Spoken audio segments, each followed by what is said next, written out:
మనిషిని హిందువుగా చూడొద్దు, ముస్లింగా చూడొద్దు, క్రైస్తవుడిగా చూడొద్దు, బౌద్ధుడిగా చూడొద్దు. మనిషిని మనిషిగా చూడొద్దు. కష్టమా? చాలా కష్టం. చాలా ఈజీగా, చాలా కష్టం. మతం తట్టుకోలేదు, బట్టలు చింపేసుకుంటుంది. నిజంగానే అంటే ప్రభువైన యేసుక్రీస్తును చంపింది ఎవరు అంటే మతమే కాదా? ఆమె పిలాతు చేతులు కడిగేసుకుని నాకెందుకు రా బాబు, లే చంపండి అని అన్నాడు.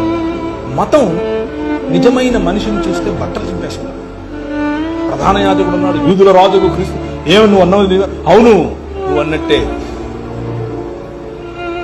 మనుష్య కుమారుడు ఆకాశ మేఘారుడై దిగివచ్చుట మీరు చూస్తారు అనంటే ఇంతకంటే ఎక్కువ సాక్ష్యం కావాలని బట్టలు చింపుకున్నాడు. మతము తట్టుకోలేదు మనిషిని. Try to live a real human life.